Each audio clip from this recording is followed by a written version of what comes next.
Oh, Kingdom Hearts, how over the past 15 years you've brought joy, pain, and a shit ton of confusion.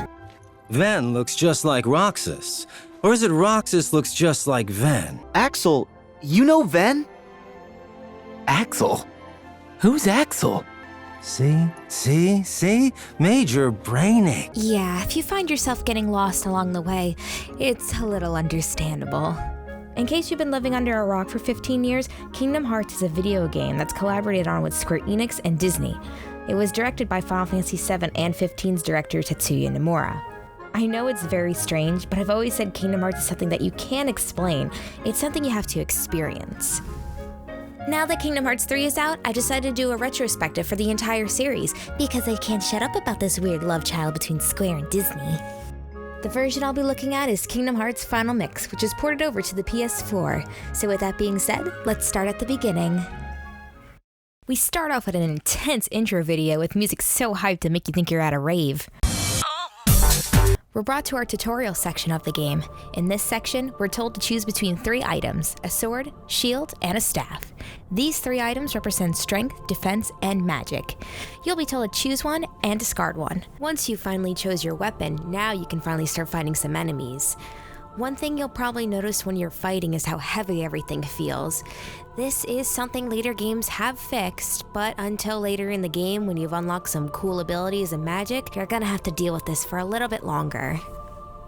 While trying to figure out where you are, you run into these little ant-looking monsters from earlier called Heartless. After defeating a couple of them, you'll run into a giant one called Darkside. Get used to seeing him because you'll be seeing him a couple of times throughout the game.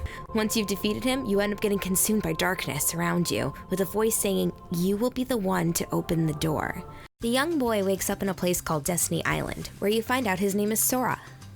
Sora lives on the island with his friends Kairi, the love interest character that's from another world, but doesn't remember anything from where she's from, and throughout the entire game is completely useless. Let me keep you safe. So much wasted potential. Then you have Riku, your best friend, who's also the rival character who will absolutely not turn against you in any way, shape, or form. Now that the gang's all here, it's timely fine to figure out what we're going to be doing on this island. Sora, Riku, and Kairi are trying to build a raft together. What they want to do with it is finally get off their island and travel to different worlds. Which means Sora will be doing everyone's favorite type of quest, fetch quests! Oh, good old fetch quests. Go get me this. Go get me that. Don't forget this. I don't fucking know why we're gonna need seagull eggs, but fuck it, get it anyway. Now, a lot of people tend to find Destiny Island very boring, which I don't blame them, since the entire time you're there, it's just a bunch of fetch quests to help build a raft. But I don't know, every Kingdom Hearts game that came out after this, I always wanted to go back to Destiny Island and explore it again. But this is really the only game that lets you do that. I'm not sure why I feel this way, maybe it's just my nostalgia for the game. But I don't know, Destiny Island always seemed very pretty. While gathering what you need for the raft, Sora heads into a cave where there's a door that can't be open.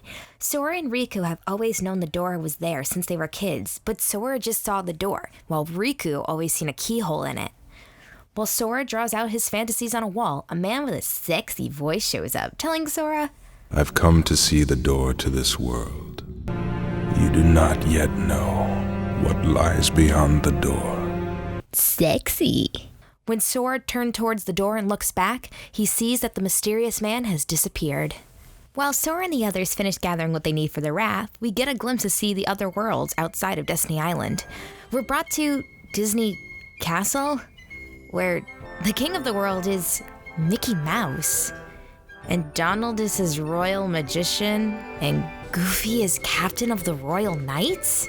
Now, this is where I think we might lose some people, since it's sometimes hard to take some situations serious, especially when you can sometimes barely understand a word of what Donald is saying. Not a problem, Goofy. But don't tell anyone. We need them to come with us to help us find the king. Now, what do you know, you big polluter? Thank God for subtitles. Donald goes in to check on Mickey when he sees that the room is empty and Pluto is holding a letter.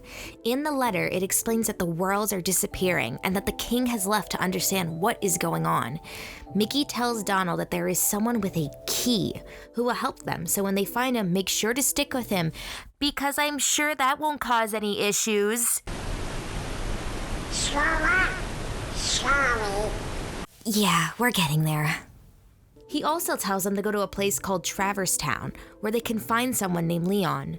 With that, Donald, Goofy, and Jiminy Cricket, yes, fucking Jiminy Cricket from Pinocchio, set off on their journey to Traverse Town. After gathering enough seagull eggs, Sora heads back to his place where he realizes a huge storm is coming that'll destroy the raft. Sora returns to the island and notices 2 other boats besides his. Riku and Kairi had the same idea and showed up to save the raft.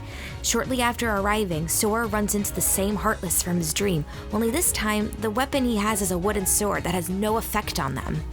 Sora finally finds Riku, but something seems off. Riku tells Sora that the door has finally opened. Riku extends his hand and starts getting consumed by the darkness. When Sora tries to save his friend, a bright light appears and a weapon in the shape of a key is in Sora's hand. This weapon is called the Keyblade, and with it, we can finally start fighting off the Heartless. Sora heads towards the cave where he found the mysterious man and finds Kairi. Something seems off about her too. As she reaches her hand towards Sora, the door opens and Kairi phases through Sora, setting them both flying. When Sora awakens, he sees his home is being consumed by the darkness, and his giant friend from earlier shows back for round 2. After defeating the giant Heartless, more of Sora's home keeps getting absorbed into the black ball of death. Unable to hang on anymore, Sora lets go and gets taken away. Something that I think that's interesting about this is that this is the only time we get to see what happens when a world gets taken over by darkness. But something else that's interesting is what happened whenever those who survive end up. We next see Donald and Goofy walking around. Goofy looks up and sees that a star is going out. This makes them realize that they have to find this key quickly before more worlds get destroyed. Sora's lifeless body that's hanging right around the corner wakes up from his furry makeout session and notices that he's in another world called Traverse Town. Now, Traverse Town is an interesting world compared to some of the others. Traverse Town's purpose is when a world is destroyed, the people who survive have no place left to go, so it's a safe haven for them. Well, except for the part where there's Heartless everywhere you go, but that's beside the point. This is also the first world where we first see everyone's Final Fantasy wet dreams come true, because we see fan-favorite characters. I know back in Destiny Island we see Tidus, Waka, and Selphie, but they're child versions of themselves. While in Traverse Town, we meet Cid, Aerith, Yuffie, and Leon. Another thing about these Final Fantasy characters is Nomura only adds characters he's designed, which in later game also includes non-Final Fantasy characters. Since this is true, I don't think Nomura really understands these characters since he just designed them. For instance, growing up, Kingdom Hearts is really the first game I ever played as a kid, so for most of my life, I've really only known Squall as Leon. And even now, I still prefer to call him Leon. Now, the game does explain this. Once you unlock Jiminy's journal, it says that Leon had abandoned his own name because he failed to save his world, and won't reclaim his name until he saves it. Then again, if you are a Final Fantasy fan and this is your first time looking at Kingdom Hearts, I recommend you take what you know about these characters and throw it out the window.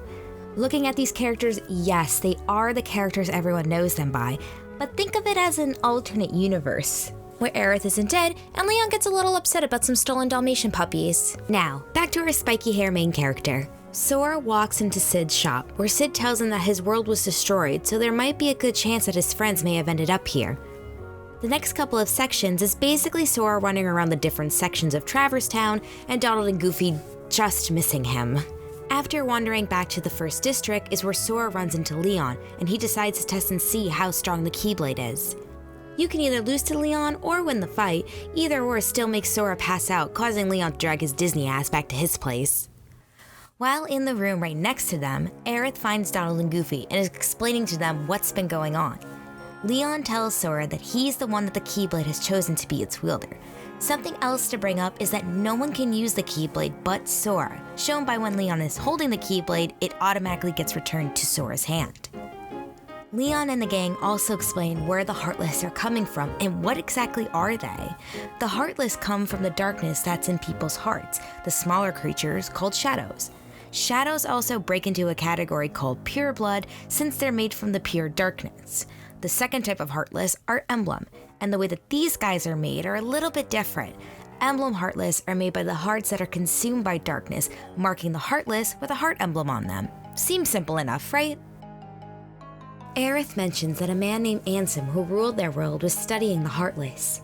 He apparently recorded all of his data about the Heartless, but all of the pages have been scattered around various worlds.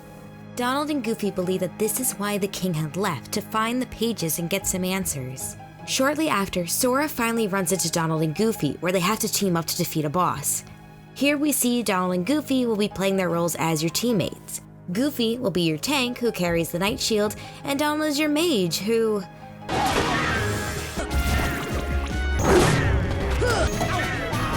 does absolutely fucking nothing and heals you at the worst time. After defeating the Heartless, Sora, Donald, and Goofy realize that they'll need each other to get what they want. Donald and Goofy being sticking with the Keyblade to help find the king, and Sora needing their ship to help find Riku and Kairi. And with that, our trio's off on an adventure. Just when our group is starting to move in the right direction, we get a glimpse of who our main villains are. If you've seen a majority of Disney movies, just hearing their voices you can already tell who you'll be facing, but the leader of the group is Maleficent from Sleeping Beauty. Maleficent is also the one who has control over the Heartless, and plans to go to the multiple Disney worlds to collect the 7 Princesses of Heart. Now, throughout the game, the gang will travel to 8 Disney worlds, being Olympus, Deep Jungle, Wonderland, Agrabah, Monstro, Atlantica. No, this one's not fun. Halloween Town, 100 Acre Woods, You Like Mini Games, and Neverland. Now, in all honesty, the Disney worlds aren't too much important. They're mostly there to help build character and find the Ansem reports. But Sora must travel to all of these worlds to help seal the keyholes. There are 2 worlds that do offer some important plot points, but we'll get to them in a bit. Now that we can finally leave Traverse Town, we can go to different worlds with our handy-dandy gummy ship. Look, it's not that I hate the gummy ship in this game, I hate the gummy ship in every game. In order to travel to worlds, you can either create your own gummy ship by getting material from the Heartless you fought throughout the gummy ship missions, or you can choose a preset gummy ship that you get from blueprints. Now, up until your second return to Traverse Town, every time you like to return to a world you've been to, you have to redo the same gummy mission. This is something I can't stand, just by the fact that if you miss a treasure or a Trinity limit on your first run through of the world, you have to redo the same boring mission every time. Now, back to our worlds. Your first 3 worlds you'll travel to are Wonderland, Deep Jungle, and Olympus. Again, all these worlds offer is how the Heartless is affecting their world, and Cloud from Final Fantasy VII gets thrown into one of them. I think I'll pass. After traveling to these 3 worlds, we return back to Traverse Town in search of its world's keyhole. On our search for it, we find Riku, and Sora tells him that he's the Keyblade's chosen one. Riku, however, is able to take the Keyblade from Sora. Yes, this is important. Don't forget it. Sora offered Riku to come with them, but Donald, being the big fucking prick that he is, tells Riku to fuck off and they have more important things to take care of. Riku then disappears and is actually working with Maleficent. Maleficent tells Riku that Sora's forgotten all about him and Kairi and is worried about other things since he's the Keyblade wielder. I've always thought this part was so stupid, considering how happy Sora looked when he finally saw Riku. He even offered him to come with them to find Kairi. But no, Riku's a big bitch, and would rather listen to a moldy-looking witch. But hey, who am I to judge? While traveling to more worlds, we get sucked up by a whale named Monstro and ended up back running into Riku. Riku finds the puppet Pinocchio interesting since he's a puppet with a heart. He wonders if he can use that to help a friend who's lost theirs. Wonder who that could be? After a constant back and forth, we eventually save Pinocchio and we get Snock Rocket out of a whale where none of these characters will become relevant ever again. Well, unless you give 2 shits about the gummy ship, but let's be honest, you probably don't. Moving on, after visiting every Got the Kid's dream world, we end up in Neverland, where we once again run into Riku, but this time he's not alone. With the help from Maleficent and Captain Hook, Riku has found Kairi, but she's not looking so great. Kairi's heart is missing, and Riku's just full-on blames Sora because he was way too busy making better friends. Fucking prick. Maleficent has given Riku control over the Heartless, which just boosts more of his ego. After fighting our useless party, along with Twink Boy Peter Pan, we return to the outer part of the ship, where we found out Riku bounced with Kairi. We defeat Captain Hook with the power of faith, trust, and bullshit. This'll wrap up the rest of the Disney World for the rest of the game. We're nearing the end of our journey as the gang reaches Hollow Bastion. As they walk around, we once again run into Riku, but he's fighting with the Beast. It turns out that his world was destroyed and Belle was kidnapped, so he's here to get her back. As the gang's about ready to fight, Riku drops something actually interesting for once. It turns out that Sora was not meant to be the original Keyblade wielder. and it was meant to go to Riku all along. This explains why earlier in the game, Riku was able to have control over the Keyblade for that short amount of time. The reason why Riku never got the Keyblade was because he got consumed by the darkness and, well, Sora just happened to be the next best thing. Once Riku takes the Keyblade back, Donald and Goofy, world's fucking best friends over here, leave Sora while he's down on the ground because it was the king's orders to follow the key. For the rest of the game, this has never left my mind, and I mostly can't stand these characters because of this.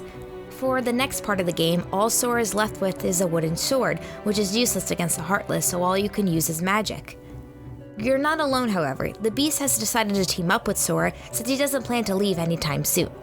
After that, we finally get a little bit of a glimpse to see what Maleficent's plans are all about now that she finally has all the princesses to open up the keyhole. After that, Sora finally catches up with the world's worst group of friends. Someone threw his Beast a bone because he's such a good boy, and he ends up getting separated from Sora. Riku tries to attack Sora, but Goofy finally realizes he's made a mistake and blocks Riku's attack. Only took your friend almost dying to slap some sense into you, but alright, whatever. Even Donald realized that he's made a mistake. You know, after running right Sora. Yeah, good excuse, buddy. Sora then tells Riku that he doesn't need the Keyblade anymore, that his friends are his that his friends are his that his friends are his power. The Keyblade decides that Riku has been taken over by the darkness too much and goes back to Sora since he's the better fit. After kicking Riku's butt, he runs off back to Mommy Maleficent, but ends up running into our mysterious figure from earlier. He tells Riku the reason why he's lost is because his heart was much weaker than Sora's, but as long as he opens up to the darkness, that'll all change. We then see Maleficent standing in front of the keyhole, with Riku showing up in his new outfit and... So, I see the path has emerged at last. A different voice.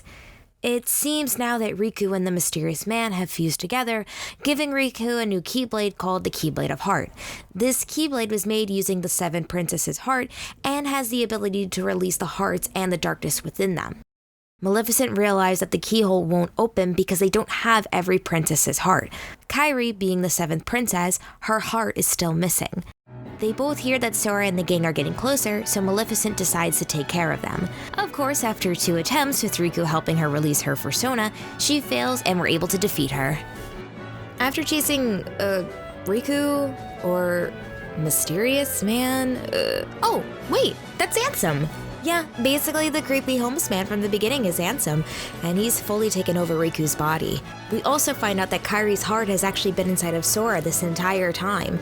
This is something you better get used to, because Sora's body is basically a bed and breakfast for hearts that don't have bodies.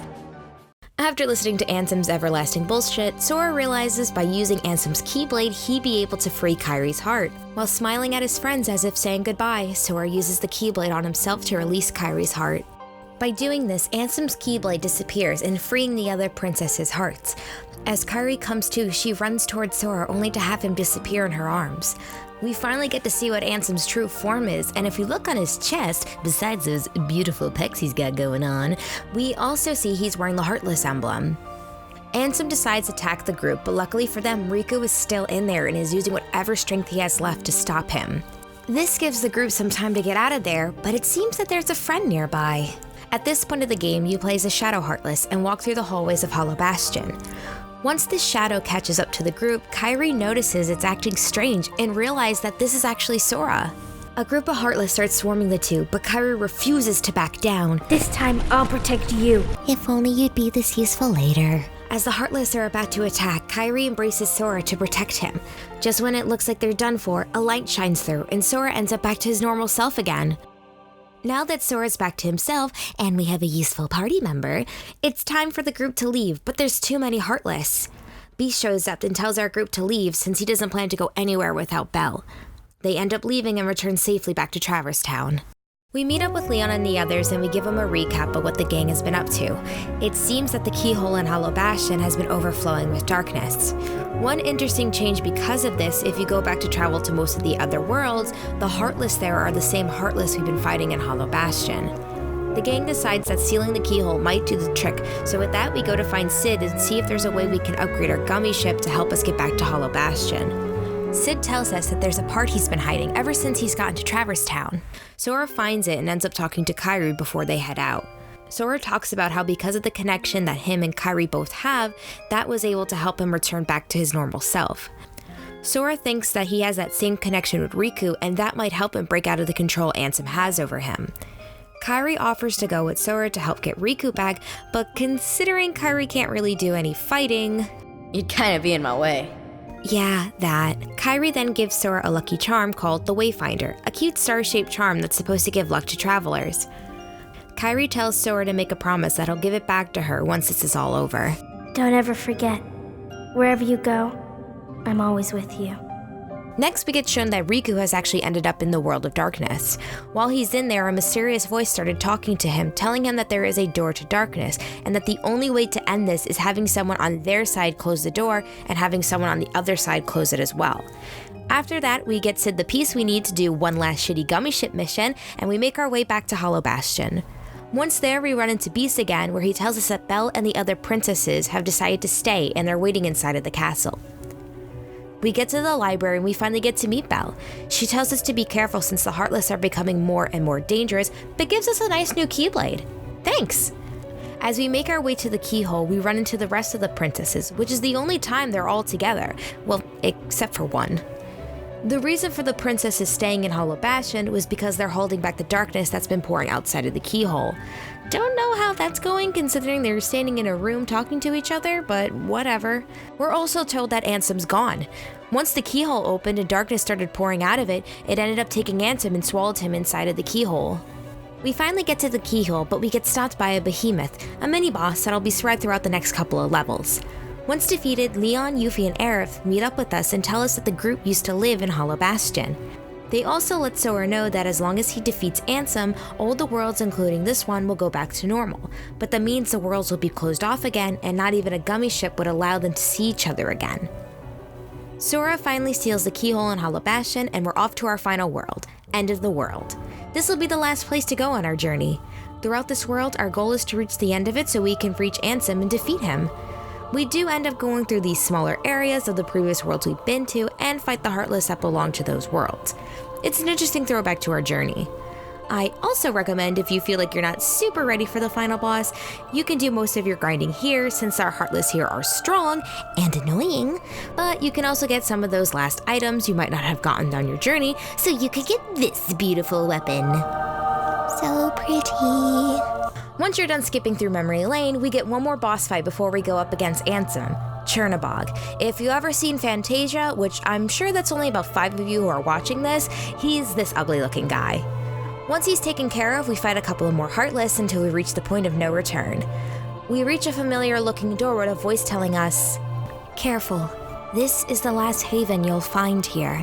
Beyond there is no light to protect you, but don't be afraid. Your heart is the mightiest weapon of all. Remember, you are the one who will open the door to the light." Once we step through the door, it looks like we're at Destiny Island, and it definitely looks like the way we left it. But if we take a closer look... There is so very much to learn.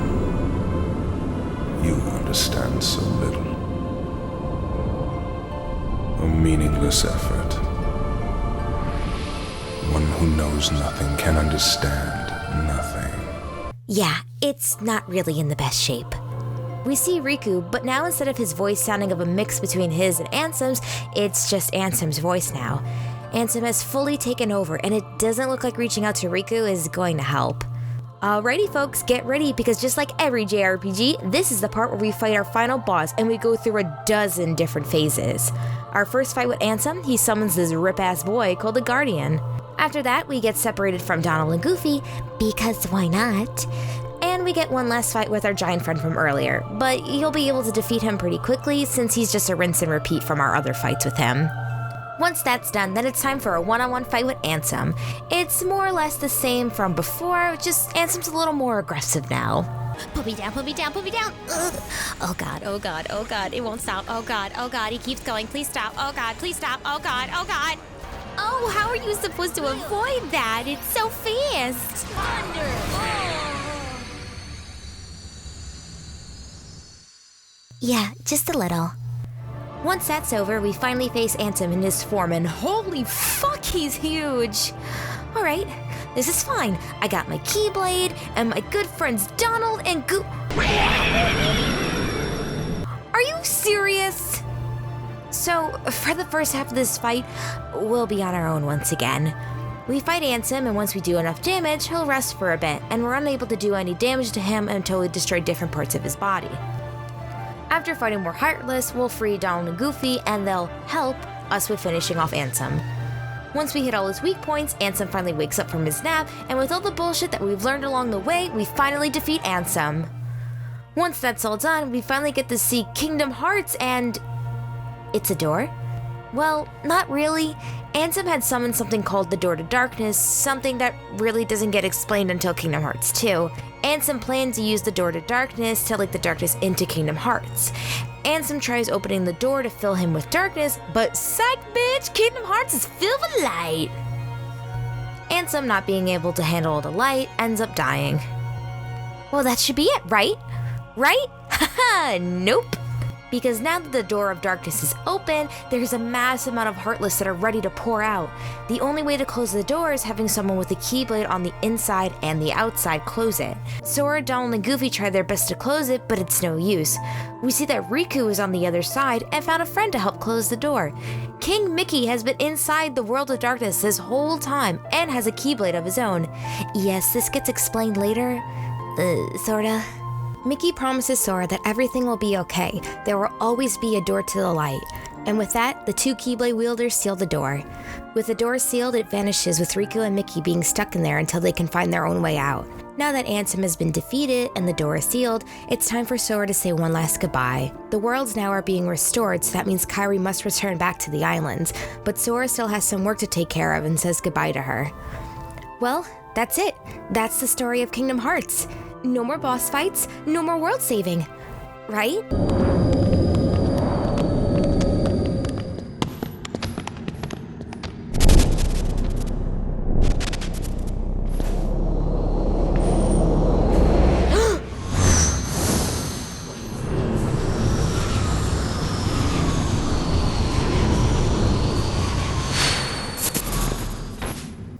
What? You didn't think Ansem would be the only major boss fight, did you? Just because you've beaten the story doesn't mean this game is over. There were tons of stuff to do, like secret boss fights, collecting all 99 Dalmatians, Trinity limits, and more.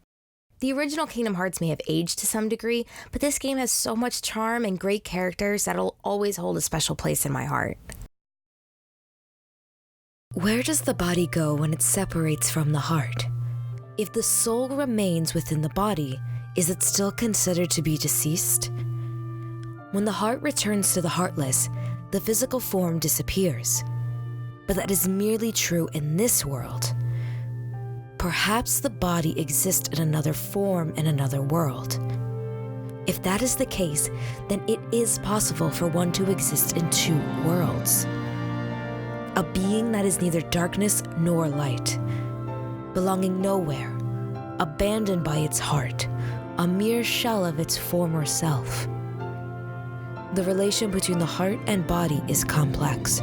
However, I am certain if your self exists here, then by definition, the other cannot truly exist. The other, the one which does not exist, shall be dubbed nobody.